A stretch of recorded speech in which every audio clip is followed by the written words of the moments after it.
I am Dale Leadbeater. I am a botanist, and I spent most of my professional life either working for the University of Toronto in the Department of Botany or working as an environmental consultant, where I had the opportunity to go to a tremendous number of habitats in Ontario, and it gives me an appreciation for how special the area around the land between is, how well forested it still is, how intact our wetlands are, even though we've lost a tremendous number of them, and that we have all of these alvar. In addition to that, I co-authored the flora of the Kawarthas together with Ann Barber, and this was a project of the Kawartha Field Naturalists. And as a result of that, we were invited into hundreds of localities, and were able to get a really good appreciation for the diversity, certainly in the city of Kawartha Lakes, which spans from south of the land between right up onto the shield at Queen Elizabeth II Wildlands Park. So I've been very privileged to have this life that's been spent mostly out of doors, and being able to see and do things that most people don't get to do them.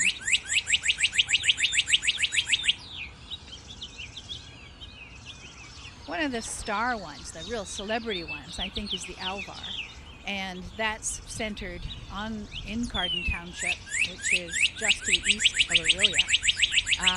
That one, when I first started coming up here in the late 60s, early 70s, it was for the plants, because the plants were unique. They are relics of past events. They followed the glaciers up. They came up from the mountains, and they came from the west, and they persisted there because of that unique environment. And so that's a really, really special place that a lot of people associate with the land between. But that's not all, because a lot of those plants also make the leap onto the granite, and they persist there as well. So you get this almost like a shadow effect. Beyond the alvar, which are really interesting, challenging places, because although they're limestone, they do have acidic bogs sitting on top of them, depending on how the water has collected there. And they are surrounded by additional wetlands that are both with mineral soils and some with organic soils. The organic soil ones are particularly important because that's habitat for listed species such as Blanding's turtle. Without that organic base in the wetland, then we wouldn't have those turtles there. And we're very fortunate in having a really strong population in our area, although many of them are old because the young ones aren't getting away. In addition to that, we have very diverse forests. This area was subjected to some pretty severe post-glacial events where soil was washed away and also accumulated in various places, which gives a variety of habitats for the vegetation to make use of. So you get some of the forests that are on these deeper soils, and you get some of the trees that are more typical of the south, or even on the deep sandy soils of the north. But then you also get these savannas that are so subjected to these freeze, drought, flood events that they remain relatively open. Each of these habitats, of course, have specialized species that occupy the space. Some of them, of course, very, very rare. Many of them doing very, very well. And it's a really important place for them to be. Beyond that, the valleys, oh my goodness. We have these tunnel channels that where sand accumulated, and so we have these deep sandy soils just in the valleys, and in those valleys we get associations like butternut and ginseng and a variety of species that are related to a habitat with the deep sandy soils, but also subject to a lot of change, because of course the sand is really subject to erosion, and because they're all associated with river valleys, from time to time that's exactly what happens. So you get different things accumulating in these river valleys that you don't get anywhere else. So that makes them really special.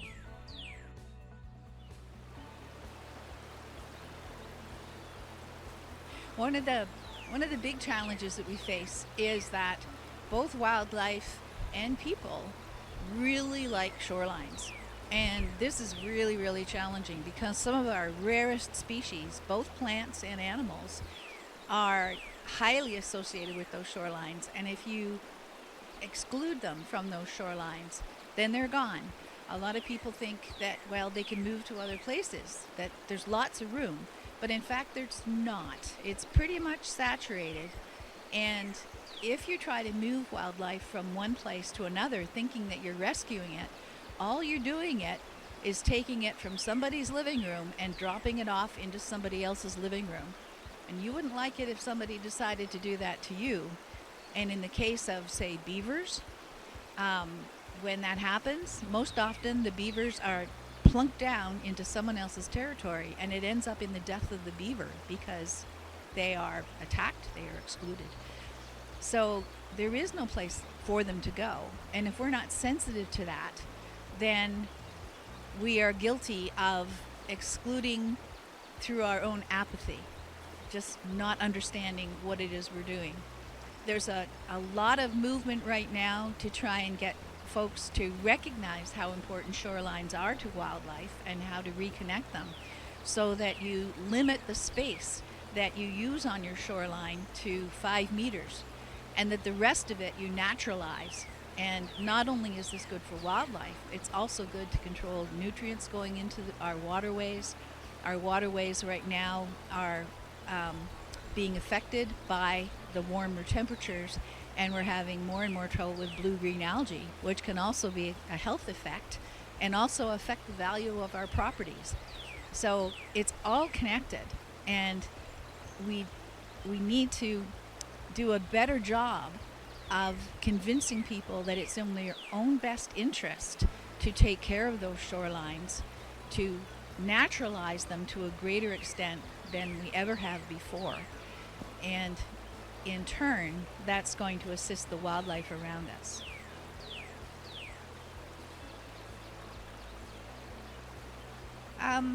Wildlife in the land between bears a lot of similarities to areas that where there are deeper soils. But because the habitats tend to be larger, due to the shallow soils, farming didn't take off the vegetation to the same extent, although this whole area, of course, has been cleared at one time or another. There's very, very little in the way of old growth here because it was so recently taken down either for lumbering or for farming or both.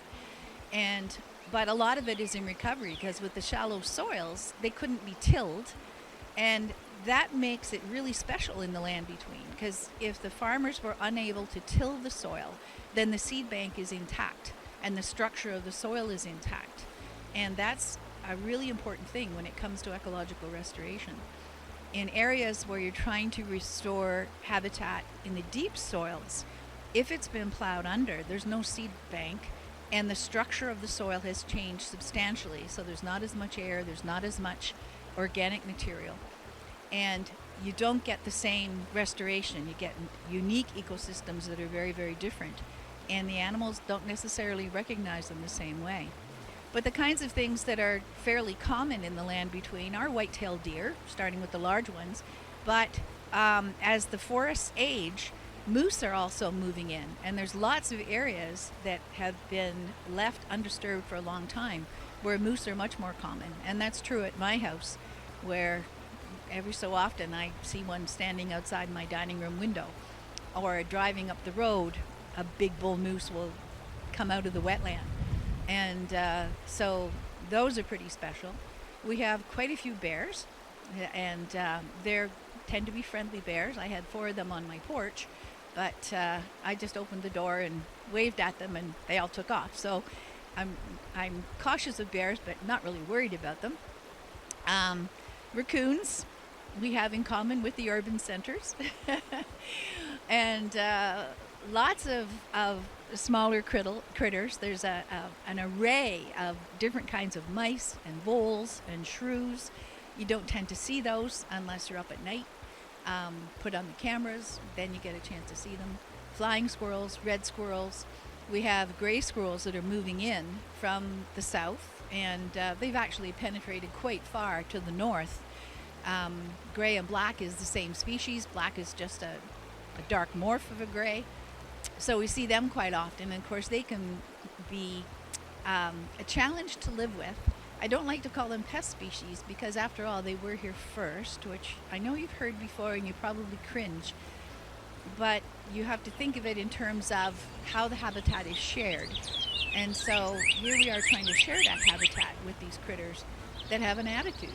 And so I try to take a gentle approach to living with creatures that want to live in my house.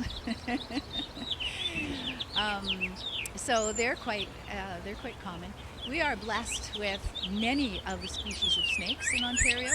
Those sands that I talked about elsewhere are great habitat for hognose snakes, and the deep organic wetlands are great habitat, overwintering habitat for a number of our snakes, including the ribbon snakes and mostly river snakes, ribbon snakes especially, but hognose as well. And so we have these complex habitats where in the summer they might be out on the alvar or on the sand barrens, but then in the winter they need these organic habitats where the temperatures don't fluctuate as much and they're less likely to freeze and kill them in the winter. And so they can retreat to those habitats and then move into their summer habitats for foraging. So that's really wonderful. Lots of turtles. Quite often see Blandings turtles because they're also called the wanderers. And of course Blandings are having a particularly hard time because turtles don't get cars. And I know there was a woman in the newspaper who said that she isn't going to put her children at risk braking for a turtle. Well, you think about that. Seriously, you can't avoid a turtle? It's not like they move really fast. So we're begging people to be more careful when they're driving around, drive slower, and be aware of those rocks. We see snapping turtles quite often. They're more often closer to the wetlands. And if you're driving around, pay attention to when you're driving through cattail. Pay attention when you're in a wetland area because you're more likely to see the turtles on the roads in those areas. And if you're more aware, then when you see them, they become easier to avoid. Nothing breaks my heart more than seeing a turtle that obviously could have been avoided, but either they were going too fast or they didn't care enough to stop. So, what else have we got? Those are the big ones that I can think of offhand. One thing that we've been looking at more carefully in recent times are the insects. I think this started with the emphasis on bumblebees being rare. When I first moved up to the land between, I had taken some photographs of bumblebees just for fun, but then we were asked to submit those photographs years later for identification, and it turned out that I had taken a picture of a bumblebee that was relatively rare, and I haven't seen it since, even though my friends and I have been actually looking for it in the meantime, but it seems to have disappeared. And these small critters you don't seem to notice nearly as much because unless you're really paying attention, the bumblebees and the honeybees and the flower flies and some of the other flies, they all look the same because they're imitating one another. And until you're very sensitive about it, it's really hard to imagine. There are insects that are special to the alvar, and they don't get nearly the attention that the larger species do. So that's something that we're only just breaking the threshold of. There's been a lot of work done on moths that includes this area, and moths of Ontario in general, but they've included this area, and there have been species found here that are not found elsewhere in Ontario. And so it's heartening that this kind of work is being done, but it's also really sad to see that we're still losing big chunks of it, and we need to be more sensitive about where people put the places that they want to cohabit.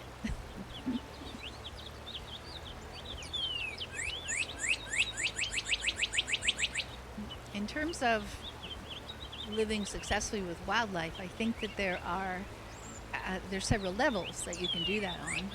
I think the one is to communicate with your counselors, to let them know that this is a priority to you. That, I mean, not only from the point of view that wildlife have a right to be here, but also it's good business, because where there's more nature, that's why people tend to come to this area. They value it so highly, and then they turn around and cut all the trees down. And they don't seem to even recognize, that's a gross generalization because most people do, but it's the ones who seem to be immune to that. I don't know how to get to them other than having rules in place, and that is controlled by your mayor and council. And the more that we can do to encourage a robust natural heritage system, a connected system of natural areas that our wildlife can use around the settlement areas, the better off we'll be. At the moment, there's not a lot of protection for natural heritage per se. There are individual bylaws, but they don't act together very well in concert. So that's one of the really big things that we could be doing, is to be more vocal about how important these habitats are, how important it is to have forests to go walking in, how important it is to have places to take our kids to learn. And I really strongly encourage that. On your own property, as they say, the best time to plant a tree was 20 years ago. But if you can squeeze in an extra tree, an extra little bit of native habitat here or there, there's been a lot of emphasis on pollinator gardens. Bear in mind that the pollinators that are of most essential use to our native species are the native pollinators. Therefore, we need native species. The garden variety tend more to take care of honeybees, and the honeybees in general don't pollinate our native things nearly so well. So again, there's a diversity of species that we need to be thinking of, but it's relatively easy to plant in a few extra herbaceous species here and there, or an extra tree here and there. If there are places in your community, in parks, where there are spaces, schoolyard naturalization projects were very popular a few years back, and if we can encourage the kids to get involved in this and develop that stewardship, that will make them care about them, and hopefully we can naturalize more and more of the areas that are already developed, because it does work.